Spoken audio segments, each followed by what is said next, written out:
রমজান মাস। পৃথিবীর কোটি কোটি মুসলমান যখন সেহরির পর ফজরের নামাজ পড়ে নতুন দিনের সূচনা করে, ঠিক তখনই মধ্যপ্রাচ্যের এক শহর যেন অন্যরকম হয়ে ওঠে। সেই শহরের নাম জেরুজালেম।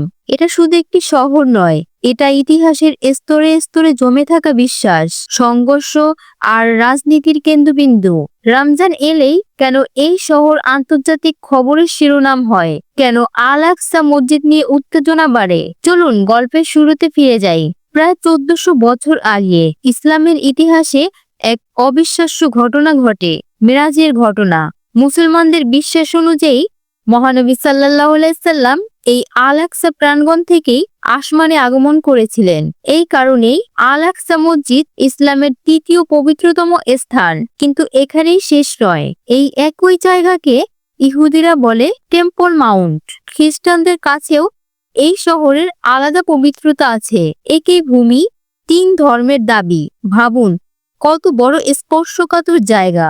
রমজান মাসে হাজার হাজার মুসল্লি জেরুজালেমে ছুটে আসে। বিশেষ করে জুমা ও লাইলাতুল কদরের সময় লাখো মানুষ একসাথে নামাজ আদায় করে। এই ভিড়, এই আবেগ শুধু ধর্মীয় নয়, রাজনৈতিক ভাবেও গুরুত্বপূর্ণ। কারণ জেরুজালেম বর্তমানে ইসরায়েলের নিয়ন্ত্রণে, আর ফিলিস্তিনিরা পূর্ব জেরুজালেমকে তাদের ভবিষ্যৎ রাষ্ট্রের রাজধানী হিসেবে চায়। এই দ্বন্দ্ব রমজানে আরো তীব্র হয়। 2017, 2021, 2023 রমজান মাসেই আল আকসা প্রাঙ্গণে সংঘর্ষ হয়েছে। ছবি ভাইরাল হয়েছে, ভিডিও ভাইরাল হয়েছে, বিশ্ব মিডিয়া উত্তপ্ত হয়েছে।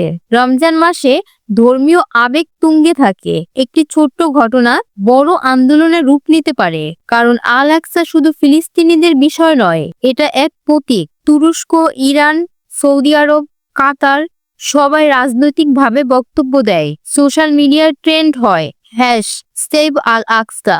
জেরুজালেম প্রশ্নটি শুধু ধর্মীয় নয়, এটা আন্তর্জাতিক কূটনীতির সবচেয়ে জটিল ইস্যুগুলোর একটি।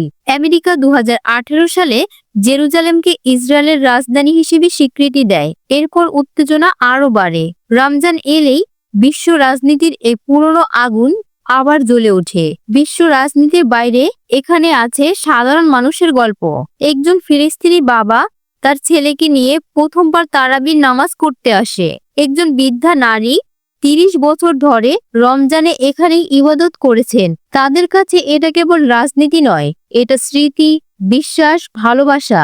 প্রতি রমজানেই বিশ্ব অপেক্ষা করে এই মাস কি শান্তিতে কাটবে, নাকি আবার শিরোনাম হবে সংঘর্ষের। জেরুজালেম আজও অমীমাংসিত এক প্রশ্ন। আল আকসা আজও কোটি মানুষের হৃদয়ের কেন্দ্র। আপনার কি মনে হয়, রমজানে আল আকসা নিয়ে উত্তেজনা কি শুধু ধর্মীয়, নাকি এর পেছনে রাজনৈতিক কৌশল কাজ করে? কমেন্টে জানান আপনার মতামত।